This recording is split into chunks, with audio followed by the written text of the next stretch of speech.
바울은 네로 황제 때죠. 67년 주후 67년에 참수를 당했습니다.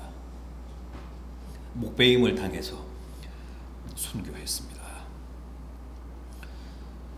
이 디모데전서 후서는 바울이 순교하기 직전에 쓴 서신이죠. 바울의 최후의 서신입니다. 자신의 삶을 결산하며 쓴 인생 고백입니다. 오늘 우리가 함께 본 본문 13절을 보십시오. 내가 전에는 비방자요 박해자요 폭행자였으나 도리어 긍휼을 입은 것은 내가 믿지 아니할 때에 알지 못하고 행하였음이니라.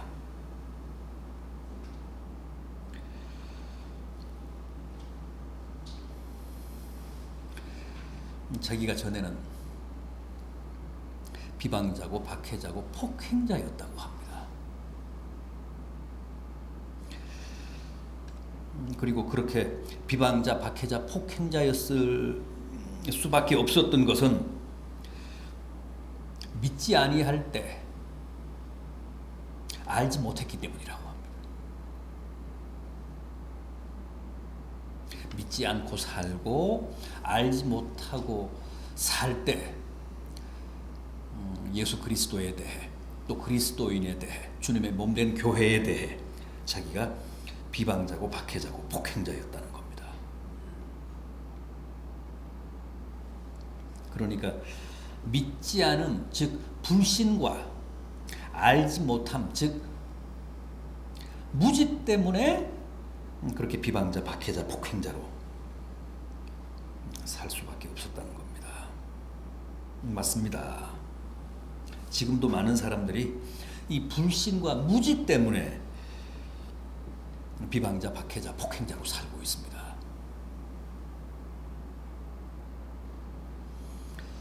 바울이 그의 인생의 결정적인 분기점이 된 다메섹 도상의 회심은 그를 극적으로 변화시켰습니다.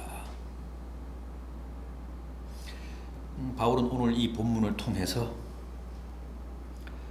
자기의 그 변화된 삶을 세 가지로 진술합니다. 우선 그 다메섹 도상에서의 극적인 회심을 통해 이제 자기가 믿음의 사람이 되었다고 합니다. 14절을 보십시오. 우리 주의 은혜가 그리스도 예수 안에 있는 믿음과 전에는 알지 못해서 또 믿지 않았기 때문에 비방자, 박해자, 폭행자로 살았는데 이제는 주님을 뵙고 회심하고 기독교 신앙에 입문해서 믿음의 사람이 됐다는 겁니다. 사실 우리도 다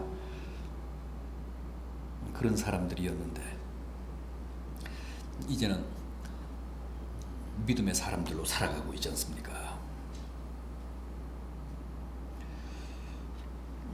우리도 바울처럼 이렇게 떳떳하게 고백할 수 있어야 합니다.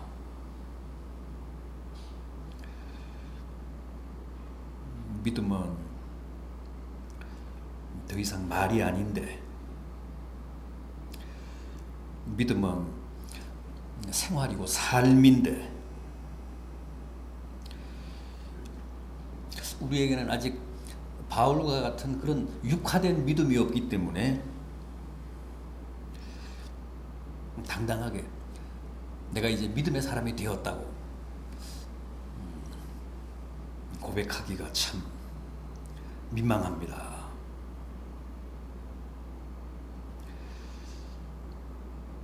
바울 보십시오. 정말 바울은 과장이 아니고 자신이 고백한 것처럼 확실한 믿음의 사람이 되었습니다. 그의 삶의 믿음이 언제나 풍성했습니다. 여러분, 바울이 무엇으로 평소에 전도를 하고 선교를 했을 것 같습니까? 말씀으로 했을 것 같습니까? 바울은 원래 말이 신통치 않았습니다. 그건 본인이 시인을 했습니다. 인정을 했습니다. 그럼 글로 전도를 했겠습니까? 바울은 원래 글은 잘 썼습니다. 바울이 또 그렇게 고백을 했습니다. 자기는 말은 졸하지만, 말에는 능하지 못하지만 글에는 자기도 남 못지않게 자신이다 그랬습니다. 대단한 문필가였던 게 맞습니다. 그러나 당시에는 인쇄술이라는 게 없었으니까 바울이 편지를 많이 쓰기는 했습니다만 그 영향력이라는 게 현실적으로는 한계가 있었습니다. 교회에다 편지 한 통 보냈잖아요. 그러면 교인들이 그걸 뭐 돌아가면서 이렇게 읽었는데, 어쨌든 선교하고 전도하는 데는 당시 문화로서는 한계가 있었습니다. 극히 제한적일 수밖에 없었습니다. 여러분, 바울은 말로 전도하고 선교한 것도 아니고 글로서 했다고 보기도 어렵습니다. 무엇보다도 그는 믿음의 삶으로, 믿음의 인격으로 전도했습니다.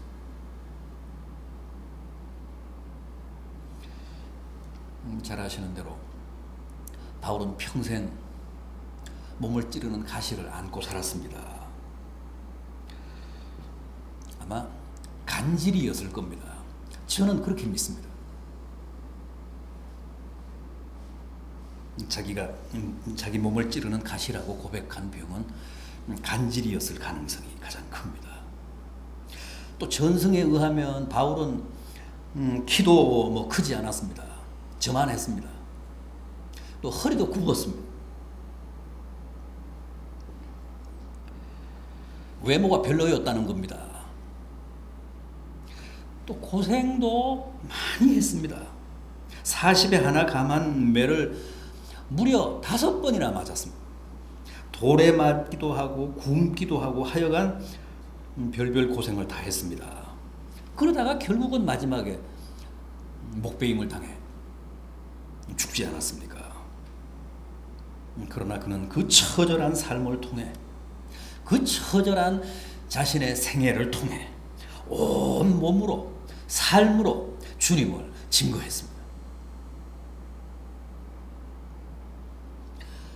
고난으로 그리스도를 전했습니다. 이게 참 신자입니다.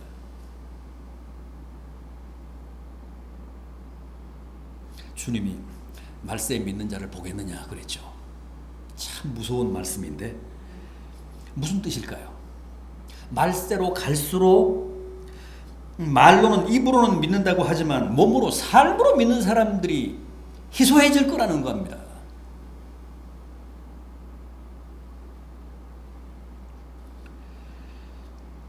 정말 자기의 생활로 믿는 사람들이 드물어질 거라는 거죠.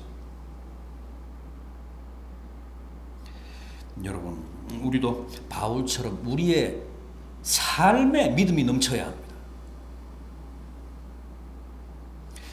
믿음이 우리의 생활 속에 보다 풍성해야 합니다. 그래서 우리도 바울처럼 부끄러움 없이 내가 믿음의 사람이 되었다, 그렇게 고백할 수 있어야 합니다. 그럴 때 우리의 삶을 통해 주님이 증거가 됩니다. 복음이 전해집니다. 입으로 믿어서는 백날 믿어도 주님이 증거가 안 됩니다. 몸으로, 삶으로, 생애로 고난을 당하며 그렇게 믿을 때 우리의 삶을 통해 주님이 증거가 됩니다. 바울은 그랬다는 겁니다. 뿐만 아니라 바울은 이제 자신이 사랑의 사람이 되었다고 합니다. 우리 주 그리스도 예수 안에서 믿음과 사랑과 함께 넘치도록 풍성하였도다.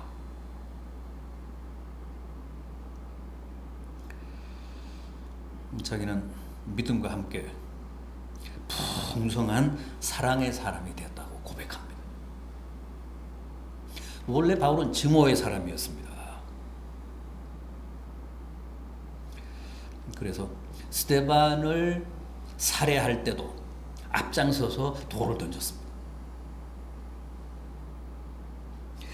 회심하기 직전까지도 살기가 등등해서 저 다메섹에 숨어있는 그리스도인들을 색출해서 처단하기 위해 씩씩거리며 가다가 주님을 극적으로 뵙고 회심하고 개종한 사람 아닙니까? 원래는 유대교 전사고 유대교의 저격수였습니다. 그러다가 다메섹 도상에서 사랑의 화신이신 주님과 부딪힌 것.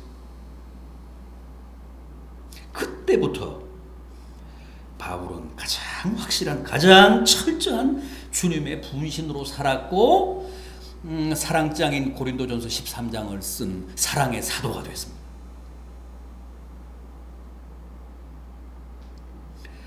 그리스도인은 믿음이 없어도 가짜지만은 사랑이 없어도 사기입니다. 생각해 보십시오. 사랑이신 하나님을 믿고 사랑의 화신이신 주님을 모시고 사랑장인 고린도 13장을 우리의 삶의 독본으로 삼고 사는 사람들이 그리스도인들 아닙니까?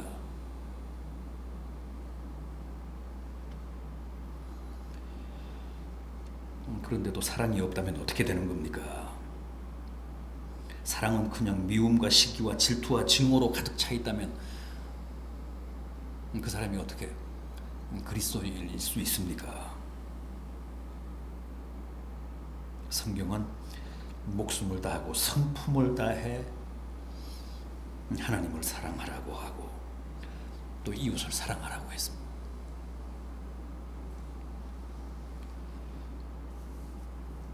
바울은 자신에게 이런 사랑이 넘치도록 풍성하다고 합니다. 우리도 이렇게 고백할 수 있어야 합니다. 믿음도 사랑도 내 존재 안에, 내 삶 안에 충만하다, 가득하다, 넘친다.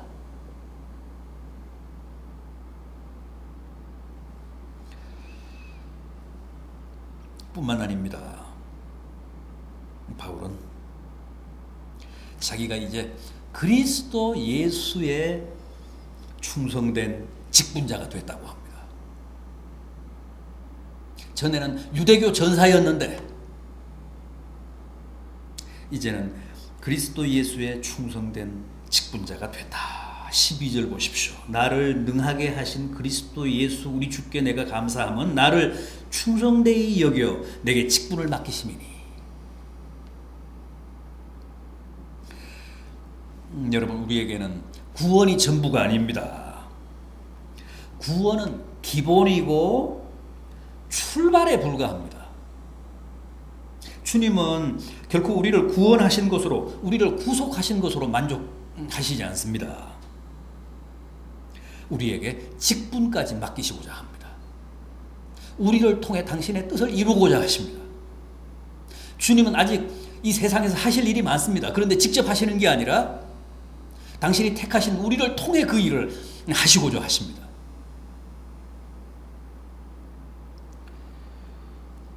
보십시오. 바울도 주님이 내게 직분을 맡기셨다고 합니다. 나를 충성되이 여겨서 내게 직분을 맡기셨다.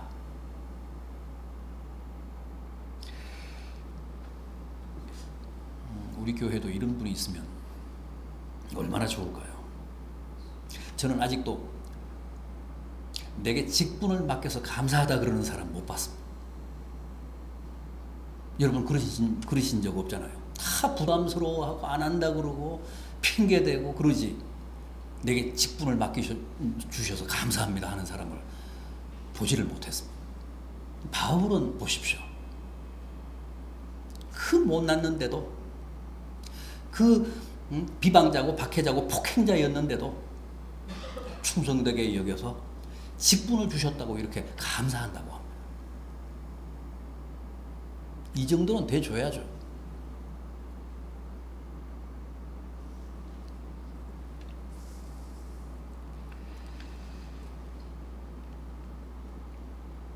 우리는 아직 바울과 같은 이런 소명감이 없습니다.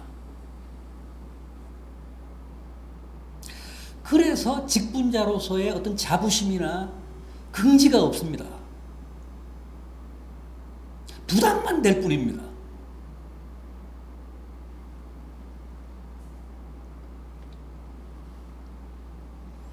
바울 보십시오. 직분자로서 언제 그가 맹놓고 한번 쉰 적이라도 있습니까? 언제 그가 일하면서 공치사한 적이 있습니까? 언제 일 많다고 불평한 적이 있습니까? 그런 부분을 빼고 기록했는지는 모르지만 성경 어디에도 그런 건 없습니다.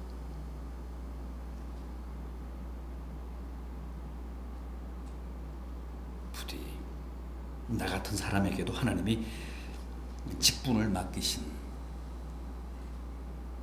놀라운 은혜에 감사하며 바울처럼 최선을 다해 헌신하고 충성하는 직분자들이 되시기를 진심으로 바람하지 않습니다.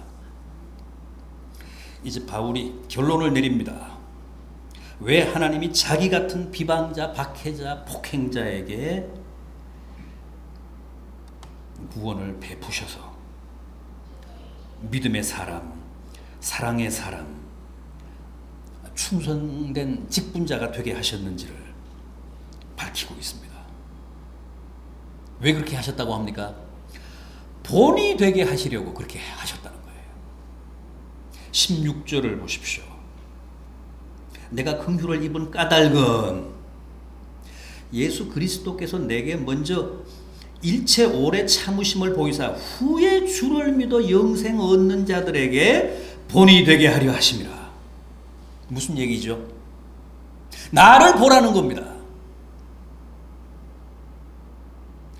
천하의 몹쓸 비방자고 박해자고 폭행자였는데, 죄인 중에 괴수였는데, 자기 같은 사람도 주님이 이렇게 구원하셔서 믿음의 사람, 사랑의 사람, 또 직분자로 삼으셨다면 이 세상에서 주님이 구원하지 못할 사람은 없다는 거예요. 이 세상에서 주님이 직분자로 세우지 못할 사람은 없다는 겁니다.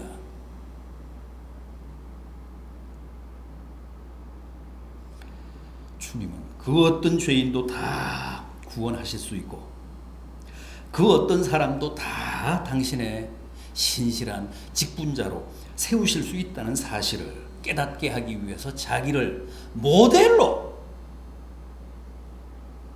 부르셨다는 거죠. 우리는 다 바울이 똑똑하고 많이 배우고 무슨 가문이 좋아서 그렇게 택하신 줄로 생각을 하는데 그렇지 않다는 거예요.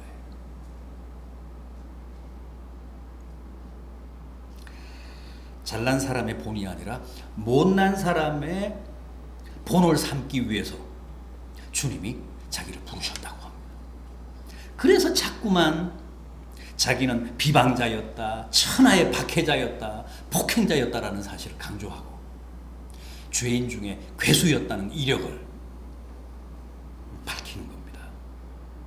그런데도 하나님이 나 같은 사람을 부르사 믿음의 사람, 사랑의 사람, 또 당신의 직분자로 삼으셨다는 거예요.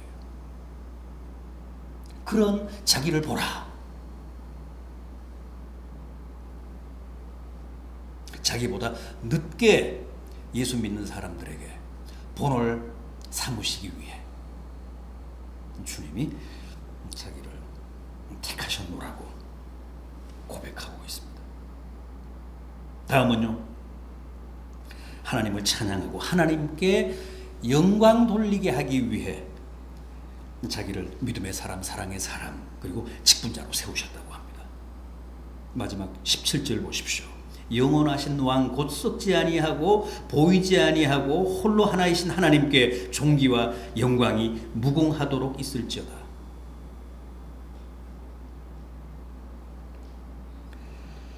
바울의 생활을 보면 한 번도 구원의 감격이나 소명에 대한 열정 또 감사가 식어본 적이 없습니다.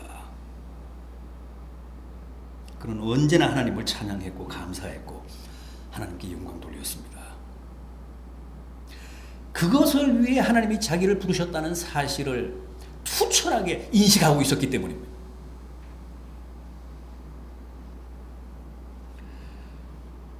하나님이 비천한 자신, 비방자고 박해자고 폭행자였던 자기를 택해서 당신의 사역에 쓰시는 것은 하나님을 찬양하고 하나님께 영광을 돌리게 하기 위해서라는 사실을 깊이 인식하면서 살았습니다. 그래서 어떤 경우에도 그는 불평하지 않고 감사했습니다. 슬퍼하지 않고 하나님을 찬양했습니다.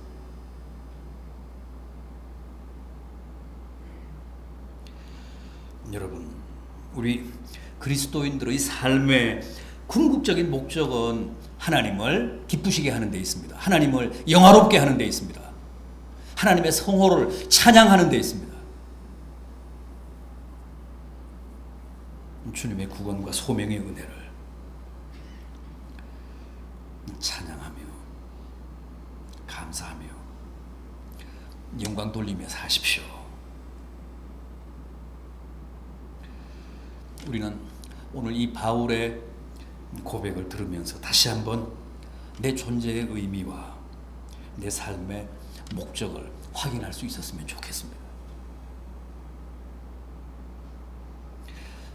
주님이 나를 부르시고 또 내게 직분을 맡기시고 나로 하여금 주님의 몸된 교회를 섬기게 하신 것은 아무튼 나를 통해 기쁨을 누리시고 행복을 느끼시기 위해서라는 거죠.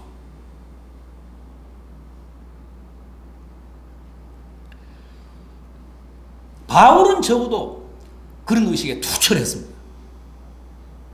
그래서 평생을 순교하는 그 마지막 순간까지도 하나님께 영광 돌리며 살았습니다. 하나님을 슬프게 하지 않았습니다. 주님을 기쁘시게 하며 주의 성호를 찬양하며 살다 최후를 맞았습니다. 바울의 이런 고백과 진술이 그대로 오늘 우리들의 신앙 고백과 간증이 되기를 진심으로 기원합니다.